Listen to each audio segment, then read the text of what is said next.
ఈ బిజినెస్ ఏదైనా మీ ఊర్లో ప్రమోషన్ చేయాలంటే అది సుమన్ టీవీతోనే సాధ్యం. ఇప్పుడే సంప్రదించండి. Hi hello welcome to Suman TV.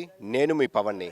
ఈరోజు శ్రీకాకుళం నడిబొడ్డులో ఉన్నటువంటి జామియా మసీదు ఎంతో ప్రాచీనమైనటువంటి చరిత్ర కలిగినటువంటి ఈరోజు ఈ మసీదులో ఒక తనమాలికమైనటువంటి సంఘటన అయితే జరిగింది. ప్రతి ఒక్క ముస్లిం సోదరులు కూడా ఈరోజు తల ఉంచుకొని బాధపడవలసినటువంటి దుర్ఘటన అయితే ఈరోజు శ్రీకాకుళంలో చోటు చేసుకుంది. అదేంటి అంటే ఎంతో చరిత్ర కలిగినటువంటి ఈ మసీదులో ఒక 18 ఎకరాల విస్తీర్ణం కలిగి నడిబొడ్డులో అంటే శ్రీకాకుళం నడిబొడ్డులో కలిగినటువంటి ఈ మసీదుకి 18 ఎకరాలు వారి యొక్క సమాధులు అలాగే మొత్తం కలిగినటువంటి ఒక తోటలో ఎప్పటి నుంచో ఉన్నటువంటి గంధపు చెట్లు దానిపైన కన్నేసినటువంటి కొంతమంది రాక్షసులు గుట్టు చప్పుడు కాకుండా ఎవరికీ తెలియకుండా అయితే రాత్రికి రాత్రి నడిబొడ్డులో తెలియకుండా చేసినటువంటి ఈ ఘటన ఒక్కసారిగా యావత్ శ్రీకాకుళాన్నే ఉలిక్కి పడేటట్లు చేసింది.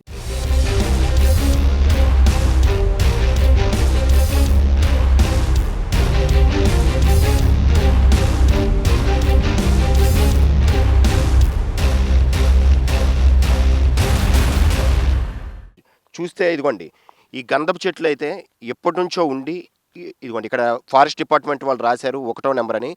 ఇందులో ఉన్నటువంటి 4 గంధపు చెట్లని రాత్రికి రాత్రి చేసి పుష్ప సినిమా మాదిరిగానే అంటే సినిమాని మరోసారి తలపించే విధంగాను శ్రీకాకుళంలో అయితే చూపించడం జరిగింది.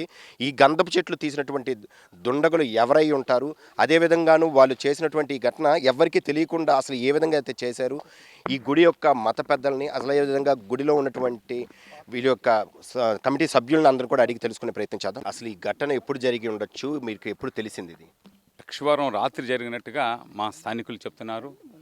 ఈరోజు మేనేజ్మెంట్ కమిటీ ఈ మసీద్కి మేము ఛార్జ్ హ్యాండింగ్ ఓవర్ ఇచ్చేసి 1 మంత్ అయ్యిందండి. ఆ మేనేజ్మెంట్ కమిటీకి నేను అధ్యక్షుడిగా ఉండేవాడిని, ఇప్పుడు మాజీ అధ్యక్షుడిని. నాకు ఈ సంఘటన ఇది కొత్త ఏం కాదు. మాకు ఇది యాక్చువల్గా 2012లో కూడా ఈ సంఘటన ఒకటి జరిగింది. అప్పుడు సుమారు 20 చెట్ల వరకు కొట్టుకుని పోయారు. దాని మీద తీవ్ర ఒత్తిడి చేసి మేమే అసోసియేషన్స్ చేస్తాం. చాలా వరకు కేవలం ఒక వక్ఫ్ బోర్డు నుంచి పెర్మిషన్ లేకుండా ఈ 18 ఎకరాలకి ఉన్న కాంపౌండ్ వాల్ ఒక దగ్గర కట్ చేసి ఒక గేట్ను గేట్ వేస్తున్నప్పుడు చెప్పాం మాకు సెక్యూరిటీ ఉండదు. అప్పుడున్న మేనేజ్మెంట్ కమిటీ ఇప్పుడు అది కూడా ఆ కమిటీ సస్పెండ్ అయి ఉంది. ఆ కమిటీలో పెద్దలు కూడాను ఎవ్వరికి కనీసం ఈ శ్మశాన వాటిక అన్ని మసీదులు కూర్చుని పెట్టి గేట్ చేస్తే బాగుంటుంది అన్న పబ్లిక్ ఒపీనియన్ కూడా తీసుకుంటే ఒక గేట్ని పెట్టడం జరిగింది. అప్పుడు మేము చాలా గట్టిగా అపోజ్ చేసాం. వాచ్మెన్కి అతి చక్కటి ఆదేశాలను ఇస్తూ ప్రతిరోజు ఉదయం సాయంత్రం మొత్తం ఆ గేట్ దగ్గర నుంచి అన్ని చుట్టూ చూడమని ఖచ్చితంగా చెప్పడం జరిగింది. మీరు కూడా వాచ్మెన్ పిలిచి ఇంటర్వ్యూ తీసుకోవచ్చు. అదేవిధంగా ఒక వ్యక్తి నుంచి సాయిబుల్ తోటలో ఒక వ్యక్తి ఇంటి దగ్గర ఉన్న గంధం చెట్టు కూడా ఆ 10 రోజుల్లోనే అమ్మడం కూడా జరిగిందని మాకు తెలిసింది. ఇవన్నీ ఇంకొక విషయం ముఖ్యంగా ఇక్కడ ఒక చెరువు ఉంది, అదే నుయ్యి ఇంకోటండి. అది ఆ నుయ్యిలో ఏవో ఇవి ఉన్నాయి, ఏంటి గుప్త నిధులు ఉన్నాయని చెప్పి మేము చెప్తున్న వారిస్తున్నా సరే అది నీటిని తీయించి క్లీన్ చేయడానికి పన్నాగం చేశారు, క్లీన్ చేశారు.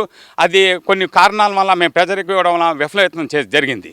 అదేవిధంగా మీనార్ మీద ఇప్పుడు ఆ మీనార్లు ఉన్నాయి చూడండి, 77 400 చరిత్రాల గారు మీనార్ పైన పంచలోహాల తాలూకా లైట్నింగ్ కండక్టర్ చాలా పెద్దది, 5 అడుగులు సుమారు ఎత్తుంటుంది, పొడవు ఉంటుంది. ఆ లైట్నింగ్ కండక్టర్ పోతే ఇమ్మీడియట్లీగా అప్పుడున్న కమిటీ కూడా పోలీస్ కంప్లైంట్ ఇవ్వకుండా దాని ప్లేస్లో అప్పటికప్పుడు బుర్తి నుంచి ఎత్తడి తీసుకొచ్చి పెట్టేశారు. కానీ దాని మీద ఎంక్వైరీ చేయాలి, పురావస్తు శాస్త్రం ఆర్కియాలజీ సర్వే వాళ్ళకి చెప్పాలి, వీళ్ళు ఏమీ చేయలేదు. ఈ పరిస్థితులు చూస్తూ ఉంటుంటే మాకు చాలా బాధ కలుగుతూ ఉంది. మేము ఇప్పుడున్న కమిటీలో ఏ ఒక్కరి మీద కూడా ఒక్క మచ్చ కూడా లేని కమిటీ మేము అత్యంత చాలా జాగ్రత్తగా చేసుకుని వచ్చాం. ఏదో విధంగా రాజకీయ లబ్ధి చేకూర్చాలని లేనిపోని స్ప్లిట్స్ క్రియేట్ చేసి ఈ విధంగా చేస్తున్నారు. ఇది ఎప్పుడు కూడా మేము కూడా పూర్తి స్థాయిలో ఎంక్వైరీ ప్రభుత్వానికి సహాయ సహకారాలు ఎప్పుడు అందిస్తూ ఉంటాం. ఈ 2 సంవత్సరాల్లో కూడా ముస్లిమ్స్ డెవలప్మెంట్ యాక్టివిటీస్ ప్రభుత్వ కార్యక్రమాలు ఎన్నో చేస్తున్నాం. గతంలో ఎంఆర్ఓ స్థాయి వ్యక్తి కూడా ఈ మసీదులోకి వచ్చేవాడు కాదు. ఈ మసీదులోకి మేము కలెక్టర్లను తెప్పించి కలెక్టర్లతో ప్రోగ్రాంలు చేయించి ప్రిన్సిపల్ సెక్రటరీ మైనార్టీస్ని కూడా తెప్పించి డెవలప్మెంట్ యాక్టివిటీస్ చేస్తాం. పురాతన లక్ష్మీ నరసింహ కలెక్టర్ గారు అయితే 5 లక్షలు ఇస్తే స్లాబ్ వేయించాం ముందు కమాన్కి. అలాగే లస్కర్ కలెక్టర్ గారు 5 లక్షలు ఇస్తే కాంపౌండ్ వాళ్ళు వేయించాం. జంతువులు, అన్ని మతస్థుల జంతువులు, ఇవి ఇస్లాంకి వ్యతిరేకమైన జంతువులు, కుక్కలు ఇవన్నీ రావడంతో అవన్నీ ప్రివెంట్ చేస్తూ గోడను కట్టడం జరిగింది. అదేవిధంగా ఇప్పుడున్న కలెక్టర్ గారు కూడా 15 లక్షల రూపాయలు ఈ మసీదుకి డెవలప్మెంట్ కోసం చేయడం జరిగింది. ఇప్పటికీ 4 సార్లు ఈ కాంపౌండ్ వాళ్ళకి 15 లక్షల రూపాయలు శాంక్షన్ అయింది ఎత్తు పెంచడానికి. ఎత్తు పెంచకపోవడం వలన ఇదొకటి జరుగుతుంది. ముఖ్యంగా మాకు తెలిసినంత వరకు, నాకున్న నాలెడ్జ్ ప్రకారం ముఫ్తీ గారు ఇక్కడ ఫ్యామిలీతో ఉంటున్నారు. రాత్రి ఇది జరిగి ఉండదని నాకు నమ్మకం. ఎందువల్లంటే కోతవేడు దూరంలో, ఆయన ఉంటున్న కోతవేడు దూరంలో ఇవన్నీ జరిగాయి. చాలా ఇబ్బంది కలుగుతుంది, దిగ్భ్రాంతి చెందుతున్నాం. ఇదన్నీ లోకల్గా ఎవరో ఒక వ్యక్తులు సహాయ సహకారాలు ఉండబట్టి ఇవన్నీ జరుగుతున్నాయి. సుమన్ టీవీ ప్రేక్షకులు ఆదరిస్తున్న తీరు అద్భుతం. అలాగే వాళ్ళు చేస్తున్న పనితీరు ఆదర్శనీయం. ఎందుకంటే సమాజంలో ఎటువంటి చెడు సంఘటనలైనా నిజంగా నిర్భయంగా బయట పెట్టగలిగే సత్తా ఉన్న ఛానల్ ఏదంటే సుమన్ టీవీ అని చెప్పండి.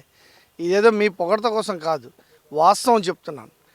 ఇంకోటి ఏంటంటే జామియా మసీదులో గడిచిన 2 సంవత్సరాలు మేనేజ్మెంట్ కమిటీ ఉంది. అందులోంచి ఒక్క కొబ్బరి ఈయన కూడా బయటికి పోవడం తెలియదు. కమిటీ అయిపోయిన 2 సంవత్సరాలు తర్వాత ఇచ్చేసిన డిజాల్వ్ అయిన 1 మంత్ తర్వాత గంధం చెట్లు దొంగతనం జరగడం చాలా దురదృష్టకరం. ఈ విషయం మీద పోలీసులు లోతుగా విచారించవలసిందిగా మేము మనస్ఫూర్తిగా ముస్లిం పెద్ద సంఘం తరపున కోరుతున్నాను. ఎందుకంటే సంఘంలో ఇక్కడ ఉన్న ముస్లిం జనాభా తక్కువ. ఈ తక్కువలో మాలో మేము కొట్టుకున్నప్పటికీ తిట్టుకున్నప్పటికీ సరిపోతుంది. ఎందుకంటే ఒకటి మీద వేలు చూపిస్తే 4 వేలు మన వైపు చూపిస్తాయి. ఆ సంగతి మర్చిపోతున్నారు. గతంలో భగవంతుడు వాళ్ళకి ఎటువంటి శిక్షలు వేసాడో వాళ్ళకి తెలుసు. వాళ్ళు ఇంకా అర్థం చేసుకోవట్లేదు. ఇంకా భగవంతుడు ఇంకేదో పెద్ద శిక్ష కోసం వాళ్ళు కోరుకుంటున్నట్టుగా ఉంది. దాన్ని తప్పకుండా ఆయన అమలు చేస్తాడు. ఈరోజు ఈ 4 గంధం చెట్లు దొంగతనం అంటే ఆషామాషి వ్యవహారం కాదు. మసీదు అంటే దేవుడు మాన్యం దొంగతనం చేసినోడు ఎవడు పారిపోయాడు, తప్పించుకోలేడు. గత 2వ తారీఖు వక్ఫ్ బోర్డ్ ఇన్స్పెక్టర్కి మొత్తం ఛార్జ్ ఇవ్వడం కూడా జరిగిపోయింది. ఛార్జ్ ఇవ్వన అనంతరం ఛార్జ్ అయిన తర్వాత 5వ తారీఖు సుమారు 5/4/2025న ఈ ఘటన జరిగింది. 4 చందనప్ప చెట్లు జామియా మసీదులోని దొంగలు కోసుకుని వెళ్ళిపోయారు అనే వార్త మోజన్ ద్వారాగా తెలిసింది. అయితే ఈ వార్తని వక్ఫ్ బోర్డ్ ఇన్స్పెక్టరు పోలీస్ స్టేషన్కి ఫిర్యాదు చేయడం జరిగింది. ఈ విషయాన్ని కొంతమంది వేధింపులు చేసి ముస్లిం సోదరుల మధ్యలో చిచ్చులు పెట్టే అవకాశం చేయిస్తున్నారు. ముస్లిం పెద్దలు ఇదే కార్యక్రమం చేసినట్లుగా పుకార్లు కూడా చేయిస్తున్నారు. ఇది కరెక్ట్ కాదు. లాస్ట్కి శ్మశానంలో ఉన్న చందనప్ప చెట్లు కూడా దొంగతనం చేసే పరిస్థితికి దిగజారిపోయింది. ఇది చాలా అన్యాయం. ఇది అల్లాహతాలా భగవంతుడిని శ్మశానంలోనే ఉన్న చెట్లు, ఇది అల్లాహతాలాకి సంబంధించిన మసీదు చెట్లు. దీనికి దొంగతనం చేసినోడు ఎల్లప్పుడూ వాళ్ళ కుటుంబాలతో బాగుపడ్డు. సంఘటన జరిగింది కాబట్టి ఇంత పెద్ద ఛానల్ అయిన సుమన్ టీవీ ఇక్కడికి వచ్చి విచారిస్తూ జరుగుతుంటే మా అందరికీ ముస్లిం సమాజం అందరికీ మాకు ఆనందం వ్యక్తం చేస్తున్నాం సుమన్ టీవీకి. ఎందుకంటే ఈరోజు జామియా మసీదులో అనేది పురాతనమైన మసీదు. ఈ రేరు యొక్క చెట్లు, రేరు యొక్క వస్తువులు ఇక్కడ ఉన్నాయి. మాకు ఔషధాలు ఇక్కడ లోకల్ ఉన్న వ్యక్తులకే మాకు తెలుస్తుంది ఇక్కడ ఏటేటి ఉన్నాయి, ఏటి ఉన్నాయి, ఏటి పోయి అని చెప్పి. అలాంటి వ్యక్తులు ఈరోజు మనకి లోకల్ వ్యక్తి సహాయంతోనే ఇది మిస్సింగ్ అయ్యింది. ఇది ఆ వ్యక్తులు కొందరు ఏంటంటే ఈ మాకే గొడవలు పెట్టి మాకే కమ్యూనికేషన్ బ్యాడ్ స్టార్ట్ చేస్తున్నారు. ఇక్కడ ఈ దర్యాప్తు సుమన్ టీవీతో పాటు ఈ లోకల్ పోలీసులు కూడా దర్యాప్తు చేసి ఎవరు చేసిన తగిన చర్యలు తీసుకోవాలి కోరుకుంటున్నాను. ఈ జామియా మసీదులోని నువ్వు వాచ్మ్యాన్గా పనిచేస్తున్నావా? అవును సార్. ఎన్ని సంవత్సరాల నుంచి ఇక్కడ ఉంటున్నావు? ఇప్పుడు 10 సంవత్సరాలు అయింది. 11 సంవత్సరం. ఈ 11 సంవత్సరాలను డైలీ తెల్లవారుతో 9 గంటలకు వస్తాను. మొత్తం అంతా తిరుగుతాను, ఎక్కడ ఏ వాళ్ళు లేదు. కానీ మొన్న వచ్చి వాళ్ళ పిల్లకి తిరిగి ఇక్కడ కోసాను కర్ర. అది నేను మా పెద్దలకు చెప్పడానికి నాకు సామ్యం సాధ్యం కాదు. చాలకపోతే అప్పుడు ఇంకో మనిషి వచ్చి మీకు కోసి ఉన్నది ఏమి ఎందుకు నువ్వు చూడలేదు అన్నారు. లేదు బాబు చూశాను, పలానా రకం కోసి ఉన్నది అని అన్నాను. అనేసి అన్నిటికీ అందరూ వచ్చి చూశారు. అందరూ చూసి ఇది ఏ రోజు నీకు తెలిసింది కోసినట్టు? నేను శుక్రవారం చూశాను. లక్ష్మీవారం కోసి జరిగింది. ఇది లక్ష్మీవారం తెల్లవారికి ఉన్నాయి. లక్ష్మీవారం తెల్లవారికి ఉన్నది. ఇది ఈ టైంకి వచ్చి ఉన్నది ఇక్కడ కోసి ఉంది. లక్ష్మీవారం శుక్రవారం నేను చూసికి ఇక్కడ కోసి ఉంది. లక్ష్మీవారంకి ఏటి లేదు. మరి ఇవి కోసినప్పుడు మీకు ఇక్కడ ఏమి తెలియడం కానీ లేదు సార్. నేను పగల డ్యూటీ నాది, ఇది నైట్ డ్యూటీ. ఇది ఓకే. ఇదే రాత్రులు ఇక్కడ ఎవరు ఉండరా? ఎవరు ఉండరు, ఓకే కానీ డైలీ అక్కడ గుడికొంటారు అంతే. ఓకే. తోటలోని 10 సంవత్సరాల నుంచి ఇంతకు ముందు ఎప్పుడైనా ఇలాంటి ఘటనలు జరిగాయా? రేట్ లేదు సార్, ఇంతవరకు 11 సంవత్సరాలు అయిపోతుంది. ఇక్కడికి ఏటి ఒక్క ఏలిపాల పాలేదు. నేను డైలీ వస్తాను, తెల్లారి వచ్చి 9 గంటలకు వచ్చి మొత్తం తిరిగికొని ఇంటి మసీదుకి వెళ్ళిపోతాను. అక్కడ కానీ మరి రాను, సాయంకాలం మళ్ళీ 4 గంటలకే వస్తాను. అని 4 సంవత్సరాలు అయింది ఆయన వచ్చి. ఆయన ఇక్కడే ఉంటాడు, ఆయన ఫ్యామిలీతో ఇక్కడ ఉంటున్నారు. ఫ్యామిలీతో ఉంటాడు.